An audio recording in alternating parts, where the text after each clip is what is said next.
In spite of its singularity, the ideas of Romanian-born philosopher Emil Cioran did not exist in a vacuum. We can argue that it is part of a tradition of negative philosophers, pessimists even, that is not well known, as UCLA's professor Joshua Dienstag argues. There isn't a proper school of philosophical pessimism, but Dienstag argues in his book Pessimism, Philosophy, Ethic, Spirit that we can view thinkers such as Leopardi, Schopenhauer, Nietzsche, Unamuno, Camus, and Cioran more or less as members of this tradition. In Miguel de Unamuno's Tragic Sense of Life, the author states that consciousness is a disease that afflicts man. The philosophy of Emil Cioran, who read Unamuno, certainly exacerbates and amplifies this conclusion and sentiment. Consciousness as a disease is the starting point of Cioran's philosophy of despair. Consciousness of what? Of time? Our reason is capable of reflecting about what it thinks and has full understanding of the existence of past and future. Cioran's philosophy of despair states that this capacity of ours does not exist without terrible cost, like the knowledge that we exist and that one day we will stop existing. Although Cioran argues we are not robots, we operate within the unsurmountable limitations of time, and we know this.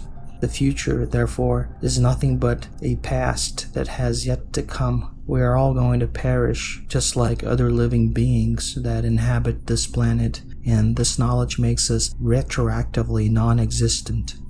This knowledge also makes history meaningless. History, according to Cioran, is an adaptation we make in regards to our temporal condition. We invent history and fill it with illusions, religions, and ideals of all kinds.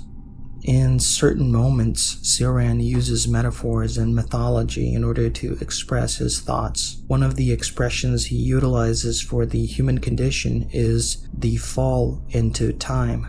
We are beings that came from the eternal nothingness and fell into time when we were born. That is, we live in a present that is always fleeting and becoming past. For this reason, we always deposit our hopes in the future. All other animals live in the present. They are adapted to live the present, having been born almost ready for life. They have what they need inside them. Lions, zebras, insects, and fish don't need culture, schools, and formal learning. They live the present, and their fear of death is only instinctive. Animals, even when they're sick, can't have consciousness of time and the knowledge of death like we do. In fact, we have knowledge of this even when we are healthy and happy. Cioran's philosophy of despair, however, does not see pain occurring only in the human world. In certain aphorisms, he expresses how any kind of consciousness would have benefited from non-existence, even primitive animal consciousness. In his book, The Trouble with Being Born, Cioran wrote, quote, "Better to be an animal than a man, an insect than an animal, a plant than an insect, and so on. Salvation, whatever diminishes the kingdom of consciousness and compromises its supremacy." Unquote. According to the philosophy of despair, the ideal world would be inhabited by rocks, and if there was life, plants. So, what can we do? What is Cioran's answer to such a terrible diagnosis? While writing his first books, Cioran used his native Romanian language. Later, he switched permanently to French. Even though his first few works were already incredibly bleak, his answer to the emptiness of human existence was still somewhat vitalist. The admiration that his initial writings have for the spiritual ecstasy of Christian saints is just that. In Cioran's perception, when we look at the phenomenon of spiritual ecstasy, without sticking to the dogmatic cover of religion, the saint would be a kind of being able to leave, if only for a few moments, the time in which we all fell into. The figures of the saint and the mystic would leave human individuation and temporality in these brief moments. However, after World War II, in Cioran's French phase, even though the diagnosis remained the same, We could say despair became even deeper in his French phase. Cioran saw no exit. There is no salvation for our temporal condition, not even in the ecstasy of saints. All we can try is an art of living that is somewhat close to the non-religious asceticism and resignation we find in Schopenhauer's philosophy. Schopenhauer's pessimism gives us small gaps for escaping the conditions we are thrown when we are born, even if temporarily. For Schopenhauer, admiring art, especially music, becomes a powerful ally of man who seek to neutralize the cruel will to live, even if for a brief instant. The ascetic ideal, for example, Christian and Buddhist monasticism, is even better for Schopenhauer. The ascetic denies the will to live and works constantly against the passions that makes us attached to a world where everything is ephemeral and in which pain, even when delayed, is certain. The knowledge the ascetic has of practicing the denial of the will to live, even when this denial occurs indirectly, like in the case of monks who deny the will to live for religious and dogmatic reasons, not because of philosophical insight, is a kind of victory within Schopenhauer's philosophy. For Schopenhauer, the aggregate of all life is the cause of so much pain that it would be preferable if the earth was as empty as the moon. But in Schopenhauer there is a small, private victory when we deny the will to live, which is the knowledge of this denial. For Cioran, not even a small victory is possible. Nothing can better our condition.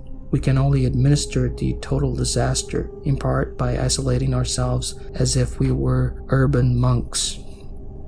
We can see that the philosophies of Schopenhauer and Cioran both promote a kind of denial of life. In Cioran, we also see a sharp criticism of procreation. In The Trouble with Being Born, he writes, quote, "I was alone in that cemetery overlooking the village when a pregnant woman came in. I left at once, in order not to look at this corpse-bearer at close range, nor to ruminate upon the contrast between an aggressive womb and the time-worn tombs, between a false promise and the end of all promises." Unquote.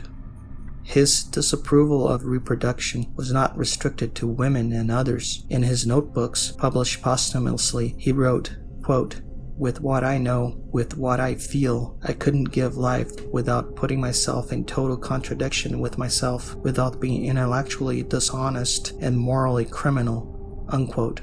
Such a statement is not a condemnation of parents for being parents, but of human condition which blindly perpetuates itself, regardless of the total impossibility of a satisfactory meaning for life and the sufferings we go through.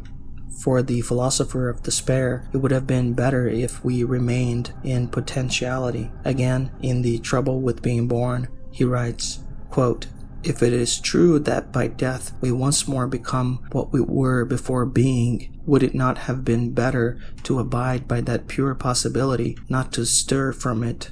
What use was this detour when we might have remained forever in an unrealized plenitude?" Unquote. Such sentiment is echoed in the writing of Samuel Beckett, the Irish playwright. In Waiting for Godot, the character Pozzo says, quote, "They give birth astride of a grave. The light gleams an instant, then it's night once more." Unquote. There remains the question, if life is so terrible, why don't we leave it by committing suicide? It is true that both Cioran and Schopenhauer before him did not condemn suicide. On the contrary, both affirm in their works that no church or civil institution ever gave a valid argument against suicide. However, for different reasons, they don't consider it the best alternative. For Schopenhauer, the suicide, by killing himself, tries to assassinate the will to live inside of him. But the will to live is the metaphysical driving force that permeates all reality. Suicide does not deny the will to live, asceticism does. Since Cioran was skeptical of absolute truths, we don't find the metaphysical help of knowledge. Therefore, according to him, committing suicide is actually a valid alternative, but it isn't a necessary action, nor is it efficacious. In A Short History of Decay, he writes about how suicide is sort of a treasure we all have access to, but we can choose to spend our entire lives without using it. After we are born, the damage is already done, and suicide doesn't change that. For this reason, killing ourselves becomes one more futile action against our condition. In one of his most famous aphorisms, Cioran states that, quote, "It's not worth the bother of killing yourself, since you always kill yourself too late," unquote. The works of Cioran express a corrosive, nihilistic, and pessimistic philosophy that denies the value of life, something that may be controversial at first sight, or at third, fourth, thousand. However, those who read him should be cautious and attentive, for this denial is not a homage or incentive to suicide, although he doesn't judge the act from a moral or vitalist perspective. The philosophy of despair denies life without wishing death. In conclusion, I'll leave you with his own words. Quote, "We do not rush toward death. We flee the catastrophe of birth, survivors struggling to forget it. Fear of death is merely the projection into the future of a fear which dates back to our first moment of life. We are reluctant, of course, to treat birth as a scourge. Has it not been inculcated as the sovereign good? Have we not been told that the worst comes at the end, not at the outset of our lives? Yet evil, the real evil, is behind, not ahead of us. What escaped Jesus did not escape Buddha." Quote, "If three things did not exist in the world, O disciples, the perfect one would not appear in the world." Unquote. And ahead of old age and death, he places the fact of birth, source of every infirmity, every disaster. Unquote.